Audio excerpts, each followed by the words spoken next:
एक दिन हजरत इब्राहीम अलैहिस्सलाम को अल्लाह ताला का हुक्म मिला कि वो सीरिया की तरफ सफर करें। सफर के दौरान जब वो नमरूद की सल्तनत की सरहद पार करके आगे बढ़े तो एक अजनबी मुल्क में दाखिल हुए। वहां एक जगह थी खजानावाजा। उन्होंने देखा कि लोग खूबसूरत लिबास पहने सज धज कर एक ही दिशा में दौड़े जा रहे हैं। हजरत इब्राहीम अलैहिस्सलाम को यह मंजर देखकर हैरत हुई। उन्होंने एक शख्स से पूछा, भाई ये सब लोग कहां जा रहे हैं? उसने जवाब दिया, जनाब हमारे बादशाह की इकलौती बेटी सायरा खातून पिछले 7 दिनों से लोगों को बुला रही है। वो अपनी पसंद का शौहर चुनना चाहती है। हर रोज महल में एक बड़ा जलसा होता है, मगर अब तक किसी को उसने पसंद नहीं किया। यह सुनकर हजरत इब्राहीम अलैहिस्सलाम के दिल में ख्याल आया, चलो मैं भी देखता हूं कि मामला क्या है। अभी उन्होंने ये इरादा ही किया था कि अल्लाह रब्बुल आलमीन की तरफ से एक आवाज आई, ए इब्राहीम उस जलसे में जाओ। मेरा फैसला है कि उस राजकुमारी का निकाह मैं तुम्हारे साथ कराऊंगा। अल्लाह का हुक्म पाते ही हजरत इब्राहीम अलैहिस्सलाम राजमहल की तरफ रवाना हो गए। थोड़ी ही देर में वो उस जगह पहुंचे जहां लोगों का सैलाब उमड़ा हुआ था। भीड़ इतनी ज्यादा थी कि आगे तो क्या बीच में भी जगह न थी, इसलिए वो पीछे जाकर एक खजूर के पेड़ के नीचे खड़े हो गए। कुछ देर बाद बेहद हसीन और नूरानी चेहरा लिए राजकुमारी सायरा खातून अपनी सहेलियों के साथ मंच पर आईं। उनके हाथ में था हीरे मोतियों से सजा एक ताज। वो एक एक करके सब लोगों को देखने लगीं, मगर किसी पर उनकी नजर न ठहरी। जब वो पीछे की तरफ आईं, उनकी निगाह अचानक ठहर गई। वो थे हजरत इब्राहीम अलैहिस्सलाम, क्योंकि उनके माथे पर चमक रहा था नूर ए मोहम्मदी सल्लल्लाहु अलैहि वसल्लम। ऐसा नूर की पूरी महफिल रोशन हो उठी। सायरा खातून की नजर उसी नूर पर जम गई। वो कुछ पल ठिठक कर देखती रह गईं, फिर धीरे धीरे कदम बढ़ाते हुए हजरत इब्राहीम के सामने आकर रुक गईं। यहीं से शुरू हुई एक पाक और मुकद्दस कहानी, वो कहानी जिसे खुद अल्लाह ताला ने तय किया था। राजकुमारी सायरा उस नूर की चमक से इस कदर प्रभावित हुईं कि उनकी निगाहें बस इब्राहीम अलैहिस्सलाम पर टिक गईं। वो मुस्कुराईं और अपने हाथों से वह शाही ताज उठाकर हजरत इब्राहीम अलैहिस्सलाम के सर पर सजा दिया। जैसे ही ताज उनके सर पर रखा गया, पूरा दरबार तालियों और मुबारक हो की गूंज से भर उठा। हर तरफ से खुशी की आवाजें आने लगीं। राजकुमारी की सहेलियां और महल के पहरेदार दौड़ते हुए आए और उनके हुक्म से हजरत इब्राहीम को शाही मेहमान खाने की तरफ ले जाया गया, ताकि उन्हें राजसी अंदाज में तैयार किया जा सके। कुछ ही देर में यह खबर बादशाह तक पहुंची, आपकी इकलौती बेटी सायरा खातून ने अपना जीवन साथी चुन लिया है। यह सुनते ही बादशाह का चेहरा खुशी से दमक उठा। उसने तुरंत ऐलान किया, जल्द से जल्द राजकुमारी का निकाह अदा किया जाए। राजमहल में चारों ओर तैयारियों की रौनक फैल गई। दावत के पैगाम हर सूबे तक भेज दिए गए। महल के हर कोने में रोशनी, संगीत और खुशबू भर गई। गायक अपने साज संभालने लगे, रसोइये स्वादिष्ट पकवान तैयार करने में लग गए और दरबार जगमगा उठा। थोड़ी देर बाद हजरत इब्राहीम अलैहिस्सलाम को शाही पोशाक पहनाई गई। वो तो पहले ही अपने जमाने के सबसे खूबसूरत इंसानों में से थे, मगर जब उन्होंने वह रॉयल लिबास पहना तो उनका चेहरा पहले से भी ज्यादा नूरानी लगने लगा। लोग दंग रह गए। ऐसी सूरत तो जैसे कोई फरिश्ता उतरा हो आसमान से। हर जुबान पर यही बात थी, राजकुमारी सायरा ने वाकई अपने लिए एक लायक और मुकम्मल हमसफर चुना है। थोड़ी ही देर में बादशाह ने दोनों को सुनहरे सिंहासन पर बिठाया। पूरा दरबार आदर से झुक गया, सलाम पेश किया और फिर पूरे मुल्क में खुशियों की लहर दौड़ गई। ढोल, नगाड़े, नाच गाना, पूरा महल जैसे खुशी से झूम उठा। जब हलचल थम गई, बादशाह के हुक्म पर एक नेक और आलिम शख्स को बुलाया गया और उनके हाथों हजरत इब्राहीम अलैहिस्सलाम और बीबी सायरा खातून का निकाह अदा हुआ। क्या ही पुरनूर और मुबारक महफिल थी वो। हर तरफ रोशनी, दुआएं और खुशबुओं की लहर। निकाह के बाद हजरत इब्राहीम अलैहिस्सलाम राजकुमारी के शौहर बने और पूरे राज्य में इज्जत, सुकून और सम्मान के साथ रहने लगे। नौकर चाकर, दास और दासियां हर वक्त उनके इशारे पर तैयार रहते। जिंदगी सुकून और नेमतों में गुजरती रही। मगर फिर एक दिन अल्लाह रब्बुल आलमीन का पैगाम आया। फरिश्ता जिब्राइल अलैहिस्सलाम हाजिर हुए और बोले, ए अल्लाह के नबी, आपके रब का हुक्म है कि आप सीरिया शाम की तरफ हिजरत करें। जब हजरत इब्राहीम अलैहिस्सलाम ने जिब्राइल अलैहिस्सलाम की जुबान से वही अल्लाह का पैगाम सुना तो उनका दिल बेचैन हो उठा। नबूवत की जिम्मेदारी निभाने का जोश उनके रग रग में दौड़ गया। उन्होंने फौरन अपने ससुर राजा के पास जाकर अदब से कहा, ए बादशाह, मैं कोई आम इंसान नहीं बल्कि अल्लाह ताला का भेजा हुआ नबी और रसूल हूं। मेरा मकसद इस दुनियावी आराम और ऐशो आराम की जिंदगी नहीं बल्कि लोगों को भटकाव से निकालकर अल्लाह के सीधी राह पर लाना है। अब मेरे रब ने मुझे हुक्म दिया है कि मैं यहां से निकलकर सीरिया शाम की तरफ हिजरत करूं। बादशाह ने यह सुनकर मुस्कुराते हुए कहा, ए अल्लाह के नबी, आप पर सलाम हो, जाइए, अल्लाह ताला आपकी हिफाजत करे, आपकी मंजिलें मुबारक हों। उन्होंने इब्राहीम अलैहिस्सलाम को रुखसत की इजाजत दी और दुआओं के साथ विदा किया। इसके बाद हजरत इब्राहीम अलैहिस्सलाम अपनी बीवी सायरा खातून और 2 पहरेदारों के साथ सफर पर निकल पड़े। कस्बा दर कस्बा, बस्ती दर बस्ती और शहर दर शहर वो धीरे धीरे सीरिया की तरफ बढ़ते जा रहे थे। एक दिन और एक रात के सफर के बाद वो मिस्र की सरहद पर पहुंचे। वहीं कुछ मुसाफिरों से उनकी मुलाकात हुई। उन्होंने हजरत इब्राहीम से कहा, ए अजनबी, आप लोग कहां जा रहे हैं? क्या आपको मालूम नहीं कि मिस्र का बादशाह बड़ा जालिम और बदकार इंसान है? उसने हर रास्ते पर अपने सिपाही बिठा रखे हैं। जो भी माल और दौलत लेकर गुजरता है वो जबरन लूट लिया जाता है और अगर कोई खूबसूरत औरत दिख जाए तो उसे पकड़कर महल में ले जाया जाता है जहां बादशाह उसका अपमान करता है। इसलिए आप लोग मिस्र का रास्ता छोड़ दीजिए। यह सुनकर हजरत इब्राहीम अलैहिस्सलाम के दिल पर बोझ सा आ गया। उन्होंने सिर झुका लिया और नम्र आवाज में दुआ करने लगे, ऐ मेरे रब, अब मैं क्या करूं? तभी अल्लाह रब्बुल आलमीन की तरफ से पैगाम आया, ऐ इब्राहीम, मेरे हुक्म से मिस्र का रास्ता अख्तियार करो क्योंकि सीरिया तक पहुंचने का यही रास्ता है। हजरत इब्राहीम अलैहिस्सलाम ने जब अल्लाह का हुक्म सुना तो बिना झिझक उस पर अमल किया।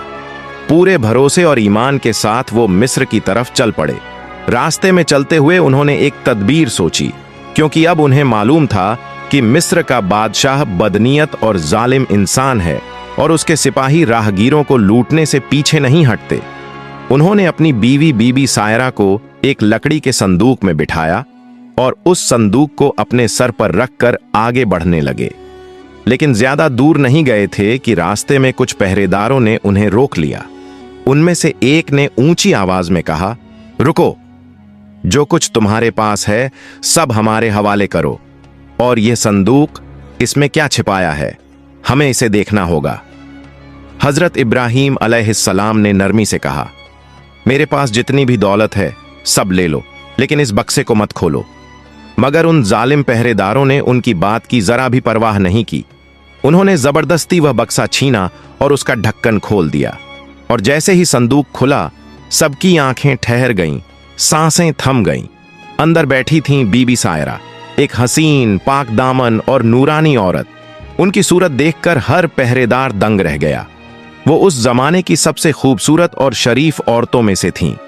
फिर शुरू हुआ एक अजीब सा मुकाबला। हर सिपाही चाहता था कि वो इस हसीना को बादशाह के सामने पेश करे ताकि इनाम उसे मिले, क्योंकि उस वक्त मिस्र के बादशाह ने ऐलान कर रखा था, जो मुझे खुश करेगा मैं उसे सोना चांदी से नवाज दूंगा। बस लालच ने सबको अंधा कर दिया। हर एक सायरा खातून को अपनी तरफ खींचने लगा। खींचतान और हलचल के बीच वो सभी मिलकर बीबी सायरा को राजमहल की तरफ ले जाने लगे। हजरत इब्राहीम अलैहिस्सलाम और उनके 2 साथी बेबस निगाहों से ये मंजर देखते रहे, लेकिन सब्र के साथ उनके पीछे चलते रहे। थोड़ी देर बाद वो राज दरबार पहुंचे। पहरेदारों ने बीबी सायरा को बादशाह के सामने पेश कर दिया। राजा ने जैसे ही उनकी सूरत देखी, उसकी नजरें ठहर गईं। वो हैरान होकर बोला, वाह, कैसी हसीना है ये। उसने खुश होकर पहरेदारों को ढेरों इनाम दिए। फिर हजरत इब्राहीम की तरफ देखकर पूछा, ए अजनबी, ये औरत तुम्हारे साथ क्या लगती है? हजरत इब्राहिम अलैहिस्सलाम ने पूरे सुकून से जवाब दिया, वो मेरी बीवी है। राजा का चेहरा एकदम बदल गया। उसकी आंखों में लालच और घमंड चमकने लगा। वो जोर से बोला, अपनी बीवी को मेरे हवाले कर दो। हजरत इब्राहिम ने ठहर कर कहा, वो मेरी पत्नी है, मैं उसे किसी के हवाले नहीं कर सकता। राजा गुस्से से चिल्लाया, अब तुम्हारी राय की कोई जरूरत नहीं। राजा का चेहरा अब हवस और घमंड से भर गया। वो बोला, ये औरत अब मेरी होगी और हमेशा मेरे पास रहेगी। फिर उसने अपने नौकरों और दासियों को हुक्म दिया, इसे नहलाओ, खुशबुओं से महकाओ, शाही लिबास पहनाओ और इसे मेरे कमरे में ले जाकर बिस्तर पर बिठा दो। दास दासियों ने हुक्म के मुताबिक बीबी सायरा को अंदर ले जाकर खूबसूरती से सजा दिया और फिर उन्हें राजा के कमरे में बिठा दिया। उधर हजरत इब्राहिम अलैहिस्सलाम दरबार के एक कोने में बैठकर अपने रब के सामने हाथ उठाए दुआ कर रहे थे। ऐ मेरे रब, मेरी बीवी की इज्जत और पाक दामनी की हिफाजत फरमा। अल्लाह ताला ने अपनी रहमत से उनके सामने से पर्दा उठा दिया ताकि वो दूर बैठे हुए भी सब कुछ साफ देख सकें। जब बीबी सायरा कमरे में बैठी थीं, तो राजा धीरे धीरे वहां पहुंचा। उसने दरवाजा खोला और सायरा को देखकर बोला, आओ ऐ हसीना, मेरे पास आओ। इतनी खूबसूरत औरत मैंने कभी नहीं देखी। आज तुम मेरी हो। मैं खुशनसीब हूं कि तुम्हें पाया। ये कहते हुए वो आगे बढ़ा। सायरा को छूने की कोशिश की, मगर उसी पल अल्लाह का अजाब उतरा। राजा के दोनों हाथ एकदम सुन्न हो गए। वो कांपने लगा, पीछे हट गया। उसके चेहरे पर दर्द और डर साफ झलकने लगा। वो हकलाते हुए बोला, ए पाक औरत, मुझसे गलती हो गई, मुझे माफ कर दो, मुझ पर रहम करो। मैं तौबा करता हूं, तुम्हें कभी हाथ नहीं लगाऊंगा। राजा की हालत देखकर सायरा के दिल में रहम आ गया।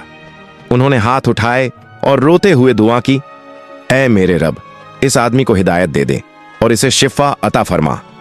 सायरा की दुआ कबूल हो गई। अल्लाह ताला ने राजा के हाथ तुरंत ठीक कर दिए। राजा कुछ देर तक खामोश होकर सायरा को देखता रहा। फिर से उसकी नीयत डगमगाई। वो उठकर सायरा के करीब जाने लगा, उसे गले लगाने की कोशिश की, लेकिन जैसे ही वो आगे बढ़ा, अल्लाह का गजब फिर से उतर आया। राजा के दोनों पांव जमीन में धंस गए, घुटनों तक। वो डर से कांपने लगा, चीखने लगा, सायरा, मुझे बचा लो, मेरे लिए दुआ करो, मैं तौबा करता हूं, मुझ पर रहम करो। बीबी सायरा ने सख्त लहजे में कहा, अल्लाह के साथ मजाक करने की सजा इससे भी ज्यादा भयानक हो सकती थी। मैं तुम्हारे लिए दूसरी बार दुआ नहीं कर सकती। मेरे शौहर एक नबी हैं, हजरत इब्राहिम अलैहिस्सलाम। वो इसी महल के बैठक में हैं। जाओ, उनसे माफी मांगो। मैंने एक बार तुम्हारे लिए दुआ की थी, अल्लाह ने तुम्हें माफ कर दिया था, मगर तूने फिर वही गुनाह दोबारा किया। सायरा ने सख्त लेकिन सच्चे लहजे में कहा, तूने मेरी तरफ बुरी नजर डाली थी। अब अगर मेरे शौहर तुझे माफ कर दें तो शायद अल्लाह भी तुझे रहमत से ढक दे। राजा पूरी तरह बेबस हो चुका था। उसने कांपती आवाज में हुक्म दिया, इब्राहिम को अंदर लाओ। नौकर भागे और हजरत इब्राहिम अलैहिस्सलाम को दरबार में पेश किया गया। जब लोगों ने राजा की हालत देखी, किसी ने हैरानी से देखा तो कोई हंस पड़ा, लेकिन उन निगाहों और हंसी ने राजा का दिल तोड़ दिया। वो फूट फूट कर रोने लगा और कांपते लहजे में बोला, ऐ अल्लाह के नबी, मैंने आपको नहीं पहचाना, न आपकी बीवी को। अज्ञानता में गुनाह कर बैठा। खुदा की कसम, मेरे लिए दुआ कीजिए कि अल्लाह मुझे माफ कर दे और मेरी हालत ठीक कर दे। हजरत इब्राहिम अलैहिस्सलाम ने सर झुका लिया, फिर पूरी तवज्जोह के साथ दुआ की, ऐ मेरे रब, इस बादशाह को हिदायत दे दे और अपनी रहमत से इसे शिफा अता फरमा। दुआ खत्म हुई और सबकी आंखों के सामने करिश्मा हो गया। राजा का जिस्म ठीक हो गया। जो पांव जमीन में धंसे थे वो बाहर निकल आए। राजा सिसकते हुए हजरत इब्राहिम के कदमों में गिर पड़ा। कहने लगा, जनाब, मैंने आपकी बीवी के साथ जो गुस्ताखी की उसकी सजा आप मुझे दे दीजिए, मगर मुझे तौबा का मौका दीजिए। मैं वादा करता हूं अब जिंदगी भर कभी गुनाह नहीं करूंगा। राजा की सच्ची तौबा देखकर हजरत इब्राहिम अलैहिस्सलाम की आंखों में रहमत उमड़ आई। उन्होंने 2 रकत नमाज अदा की और दिल से दुआ की, या रहमान या रहीम, इस बंदे को माफ फरमा दे।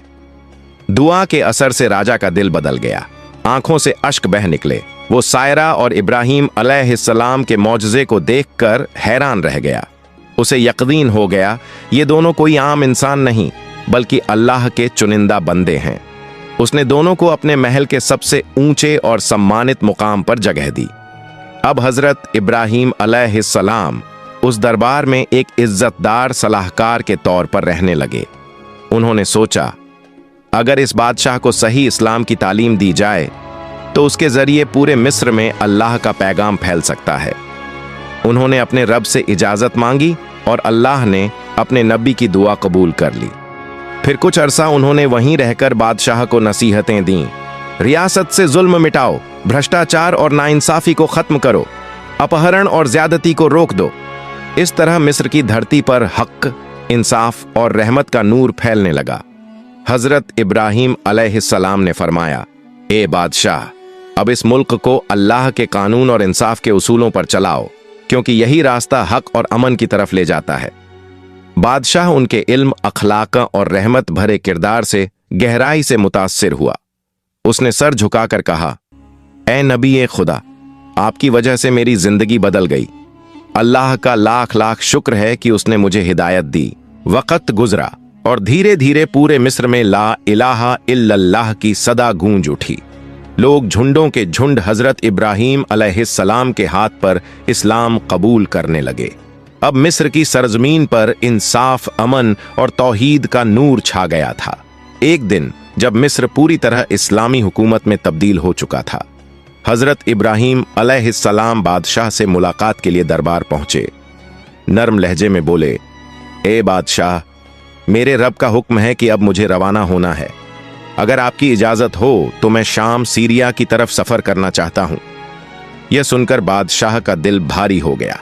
वो बोला, ए अल्लाह के नबी, आपकी रहमत और आपकी नसीहतों का कर्ज मैं कभी नहीं चुका सकता। रुखसत से पहले मैं आपको एक तोहफा देना चाहता हूं। उसने अपने खास लोगों को हुक्म दिया, हाजिरा को दरबार में लाओ।